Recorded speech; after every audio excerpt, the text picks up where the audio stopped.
Greetings, my friends and listeners, to another episode of Classic Radio Mysteries and Adventures.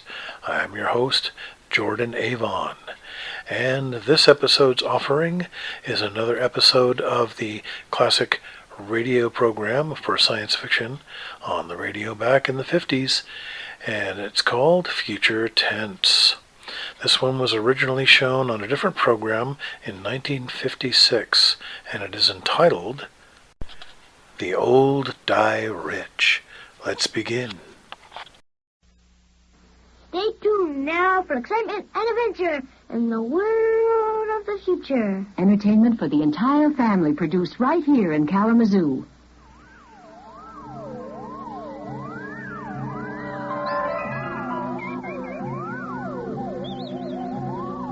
Join us now for a voyage into another dimension.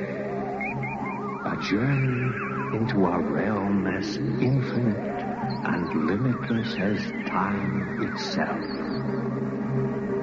Our destination, the farthest reaches of the imagination. WMUK Special Projects presents Future Tense.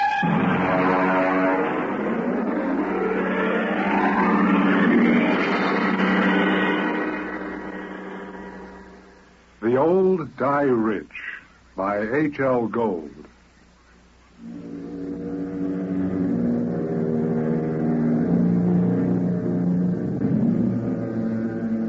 The uniformed cop at the door told me to get lost, but Lou Pape spotted me and told the man to let me in. It was a shabby room. They always are. There was a woman on the bed, an old woman with white hair, thin enough to show the tight-drawn scalp. The medical examiner was going over her as if she were a side of beef that you had to put a federal grade stamp on.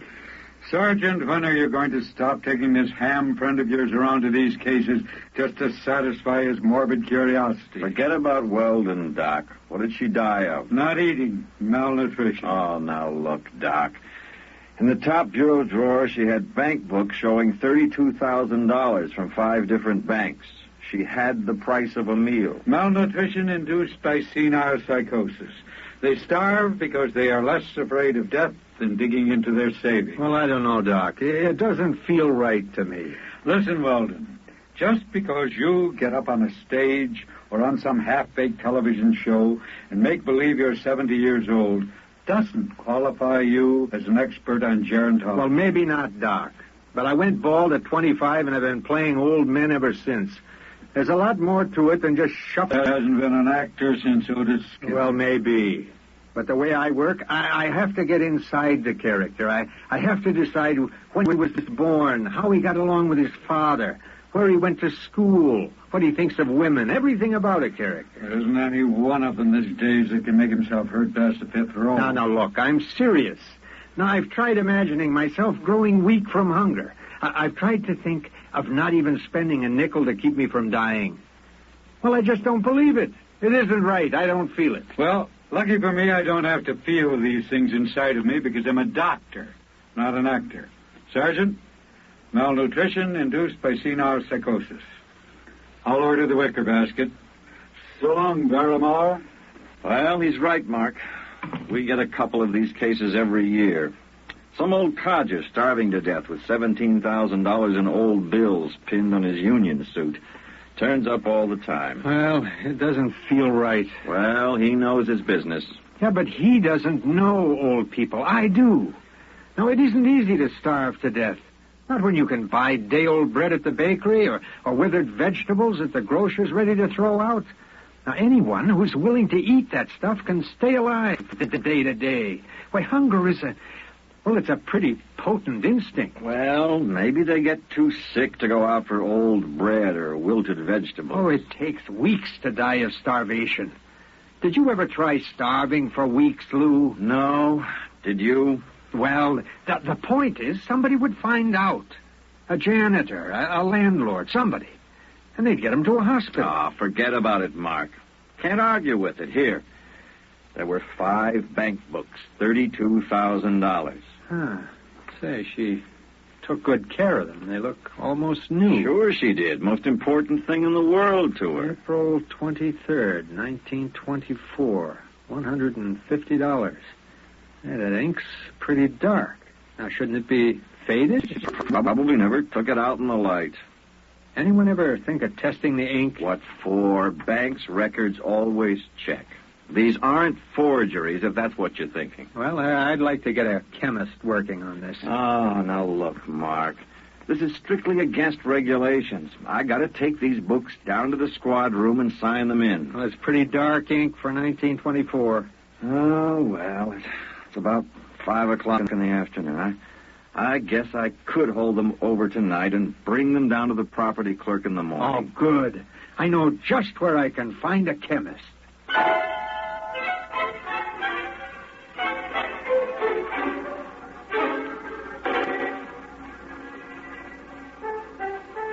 Mr. Weldon, there's no doubt of it.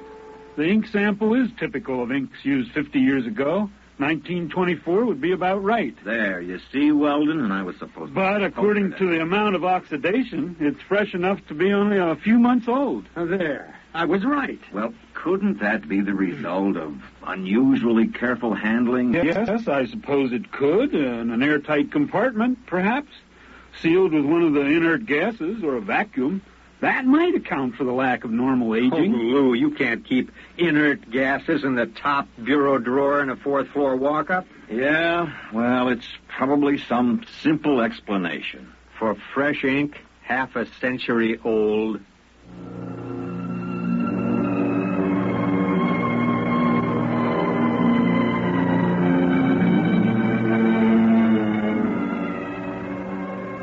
I've been going out on these cases for about a year.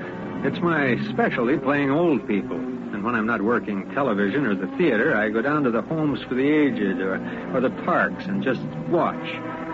Lou Papes, an old friend of mine, he put me onto these malnutrition cases. But there was more to it than just picking up color and tricks of the trade. There had to be a better reason for it. You can't just starve to death. Upwards of $30,000 right at your fingertips. Not without at least buying a bowl of soup. I had a run of television that kept me busy for about a month.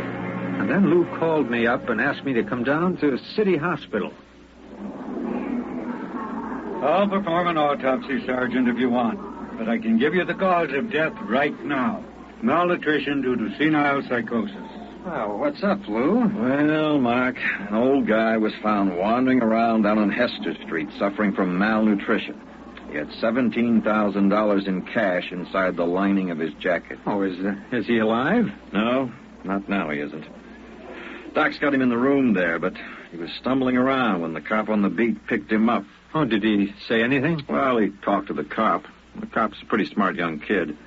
It seems the old man kept talking about money, about his wife. She must have been dead 20 years. And then, just before he went out completely, he did say something, maybe 3 or 4 times. Well, what was it? El Greco. You mean the artist? Well, that's what Stankiewicz said. He's the officer who picked him up. El Greco. Probably some Greek restaurant where he was bumming his meals. Now, you sure you want an autopsy, Sergeant? It's late. I won't get it till tomorrow. All right. Take your time, Doc. There's something else, isn't there, Lou? Maybe, Mark. They found the old guy's room, and there was an ad thumbtacked over the sink. Nothing too unusual. Yeah? Here it is. Men and women wanted. Light work. Suitable for old people. No references required. Yeah, well, I checked it out with the lieutenant. He says to forget it. Says it figures for an old guy to be interested in an ad like that. An old guy with $17,000 in cash? Oh, yeah. Well, I didn't figure I'd argue with the lieutenant. You mind if I keep it? No, go ahead.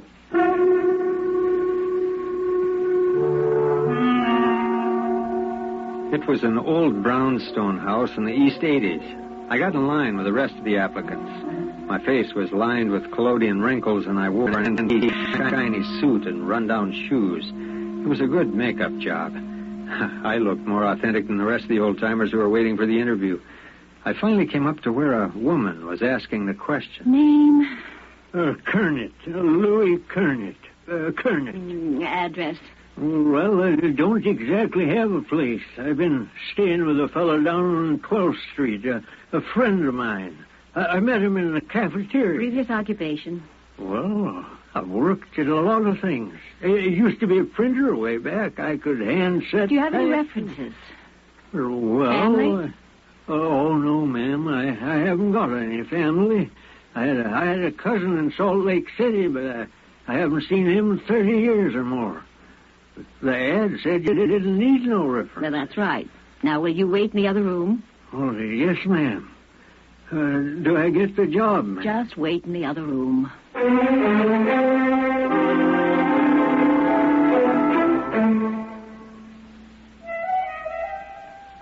I shuffled into the other room and sat down to wait. I concentrated on building a character for Louis Kernet. If I was going to carry this through, I was going to have to play a better performance than I'd ever given before.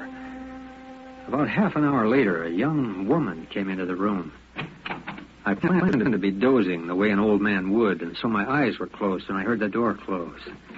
When I opened them, I was looking into the barrel of a .38 revolver. Are you awake now, Mr. Weldon? Oh, I ma'am? don't think you need to carry on anymore. If you need any further convincing, you are Mark Weldon. You're about 40 years old, and you played the same character on television about 6 weeks ago. You played it fairly well. Oh, thank you. Now, would you mind putting down that gun? Yes. Why did you apply for this position, Mr. Weldon? You're not old, not really. As a matter of fact, it was a bet. I was having an argument with another actor, and I bet him that I could do well. I could get by off the stage. Don't bother. You've been very busy recently trying to find out my senile psychotics starve themselves to death.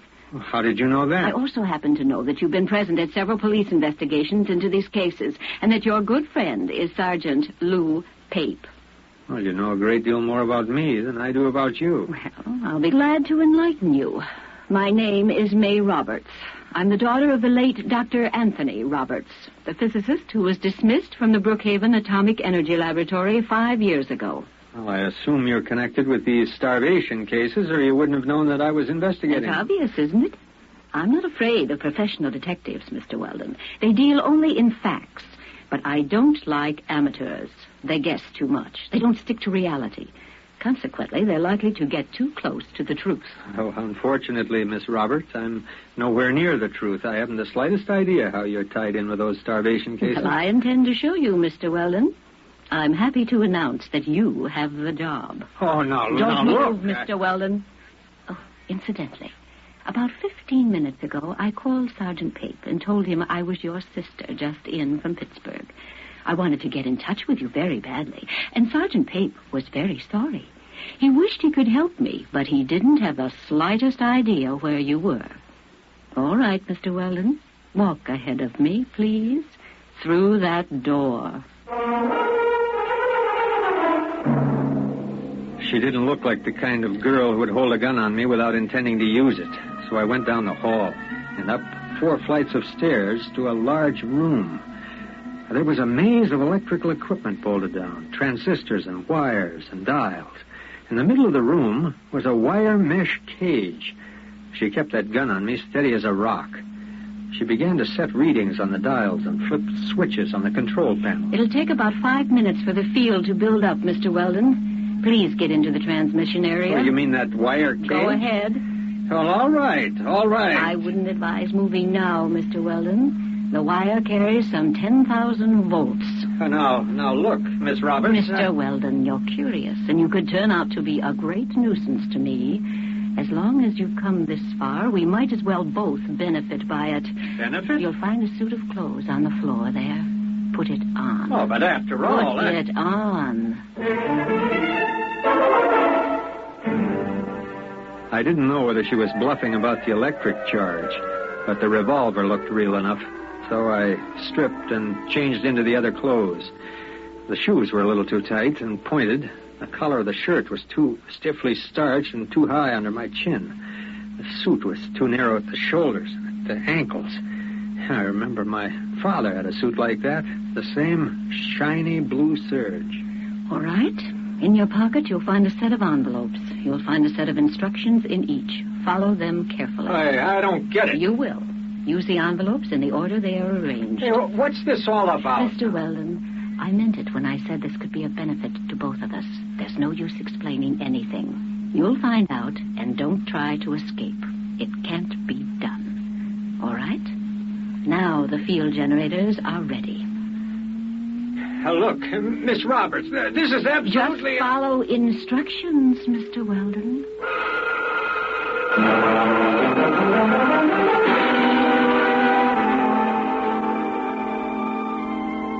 I blinked, and I was standing outside a bank on a sunny day in spring. I stared at the people passing by. They were dressed like the characters in a 1930 movie. The women wore long dresses and flower pot hats. The men had hard straw hats and suits with narrow shoulders. The cars were square with flat radiators in front. And there was a trolley car passing by.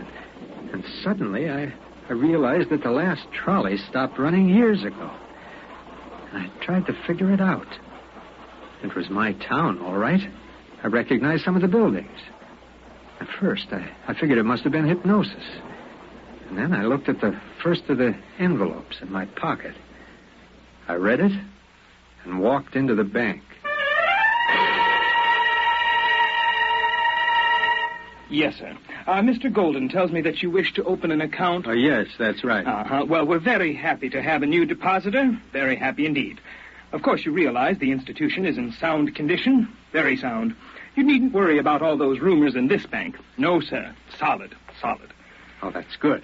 Well, now, name, Mark Weldon.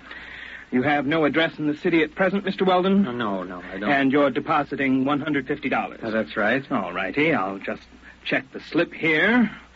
$150. Right. And the date? May 15th, of course. 1931. 31? The Depression. Oh, now, Mr. Weldon, this is a very good year for business. This temporary recession is bound to abate.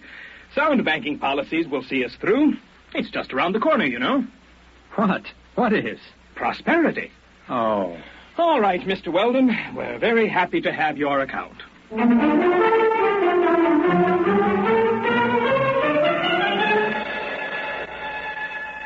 I went outside the bank, and I stood there in the spring sunlight and let the terror soak into me.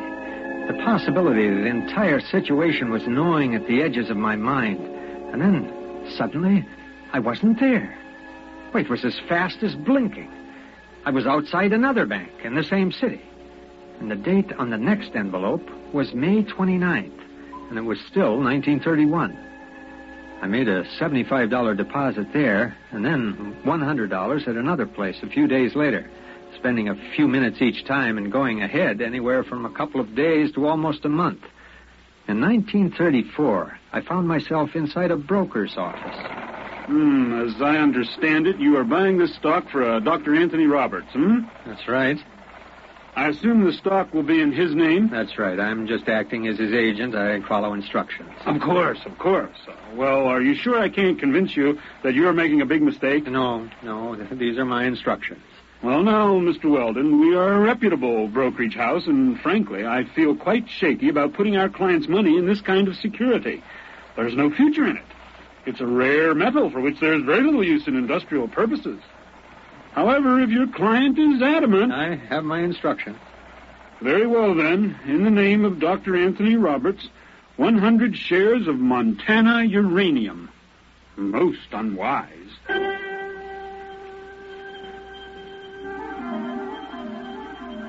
It went that way, about 50-50.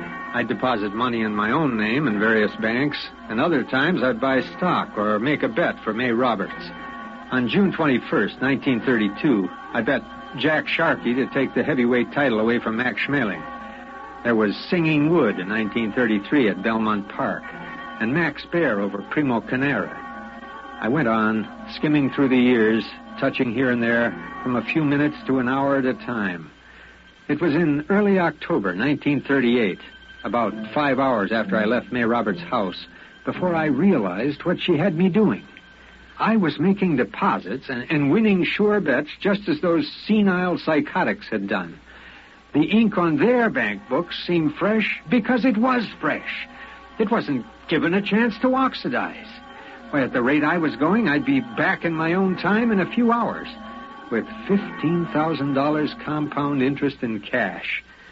But those old people had died of starvation somehow, with all that cash in banks. Now, I didn't know how it happened or why. But suddenly it occurred to me that I didn't want to be found dead in my hotel room. So rather than make the deposit in 1938, I grabbed a cab and told the driver to step on it. We got a mile away from the bank, and then the cab suddenly disappeared. I found myself in front of a counter at a lunchroom. The envelope instructed me to make a bet on the World Series. There wasn't any way to get out of the range of the machine. It could pick me up at least 5 miles away from where I was supposed to be. I came back a week later to get my winnings. I was hungry, so I got myself a hamburger and went out the door. And when I hit the sidewalk, it happened again.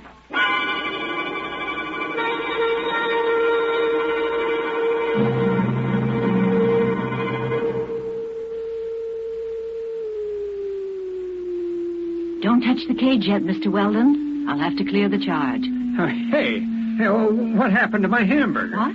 The hamburger I had in here, it's gone. Hey, I'm hungry. I'll get you something to eat, Mr. Weldon, before your next trip. Well, you've done pretty well for yourself, haven't you? Well, yes, I have. About $15,000. Mr. Weldon, I want to talk seriously with you, now that you've seen part of what I'm doing. Part? My father was discharged from all his research and university connections because he insisted on publishing his findings on temporal field research. All the conventional physicists explained that he was overworked and recommended everything from psychoanalysis to hot bouillon before retiring. Well, possibly both of these might have been beneficial. But the fact of the matter is, temporal field activities are quite true, and you've seen proof. Well, I suppose I have. So it seems just to be a question of money, and obviously I can get all I need now. But sending people back through time to bet on sure things like uranium... A fair exchange. I pay well for service, don't I? Well, I suppose so. That isn't the most important thing. I've been able to save things that could have been lost otherwise. I've sent people back to find precious treasures that would have been destroyed or would have disappeared. Yeah, like an El Greco painting? Yes, and the original score of Mozart's Magic Flute that would have been burned in 1942. And a Picasso miniature that would have been lost at sea in 52. I have them all here. Stolen? No. Bought with money from the year itself at a fair price. Well, Mr. Weldon, I sent you back because I needed someone to work with me on a regular basis. Someone who's faster and more alert than the old people I've hired until now. Well, why old It's people? a function of the field. You can't send somebody back to a year in which they didn't exist at all. Hey, I'm hungry. Please, Mr. Weldon, this is very important. My father died trying to prove the validity of his field theory to conventional scientists. I don't intend to bother. We can become the most powerful people in the world. Well, I don't feel very powerful now. Now, you haven't got a sandwich hanging around, have you? I want to make you an offer, Mr. Weldon. I need someone to help me expand the operation, plan the projects and research. I chose you because I was afraid that you might hit on the truth by yourself. Can I come out of this cage now? Be careful. Don't touch the contacts. The field reacts on a random factor for at least 1 hour after it's cut off. Believe me, I'll be careful. Now tell me, Miss Roberts, why haven't you been able to go back to the time when your father was alive and bring him back before he died? Dead tissue can't be transported. We've tried it with mice and rabbits from the laboratory, and they just disappear. Yeah, like my hamburger. Mr. Weldon, I assume that you're interested, and that we can make our plans without using this revolver.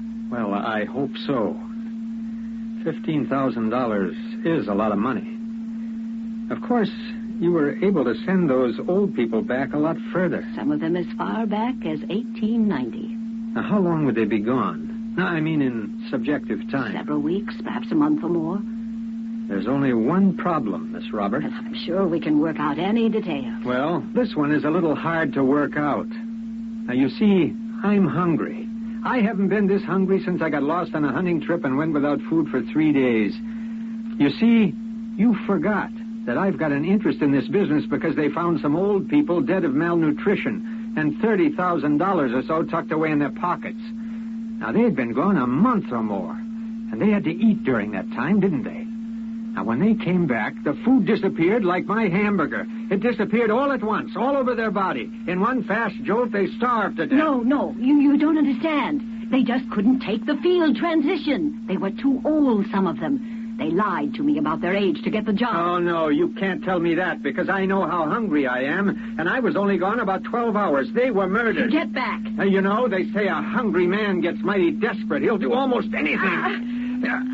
Let go. Let go of that gun now. Let go of it. My arm. Look out. Look out. The cage, the contact.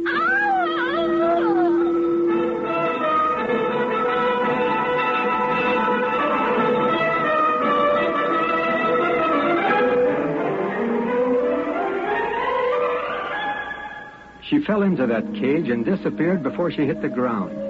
I didn't know what happened. I knew she said the field worked in a random factor, whatever that meant.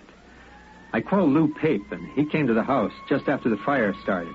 Something went in the control panel, and it turned out to be a 4-alarm fire before they got it under control.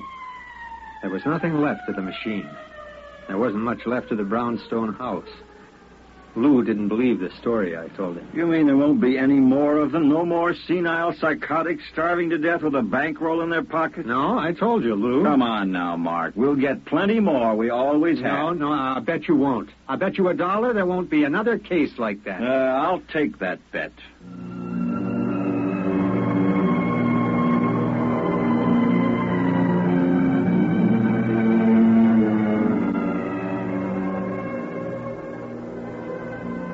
I lost the bet.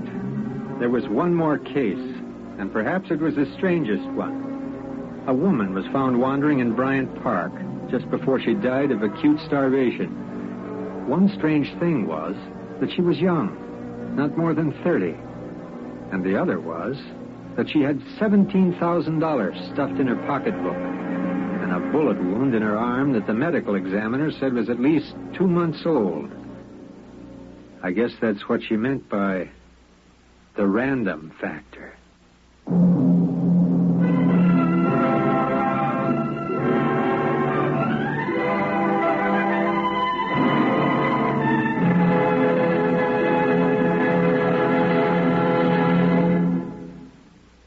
WMUK Special Projects has presented The Old Die Rich, written by H.L. Gold and adapted for radio by Ernest Kinnoy.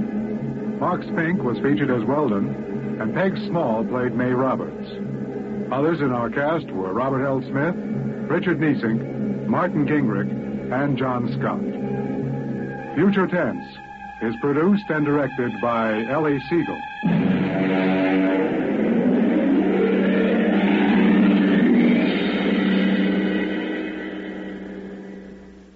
Next on Future Tense. You've got to be quiet now. Henry, this is fantastic. But they've got a tunnel right under the whole town. You haven't seen anything yet. There's a room a little farther down. We'll be able to look through a glass in the door. Is it safe? Yes, unless one of them comes along. Now, come on. Okay.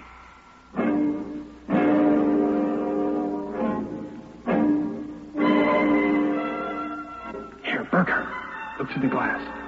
And just so I know I'm not completely insane, tell me what you see. Good Lord. Well? It's a tremendous panel with dozens of telescreens. In front of each a robot. They seem to be computing something. Yes, I watched. They're evaluating data on the screens. Have you gotten a chance to look at that data on those screens? No, I've been afraid to go in. There might be a warning circuit somewhere. If we knew what those robots were working on, we could go to the authorities. I'll risk it if you will. All right. It's worth the chance. We're lost anyway. Okay, open the door. This is Gerard McLeod reminding you and your entire family to join us every Monday through Thursday at this same time for Future Tense. Be sure to listen.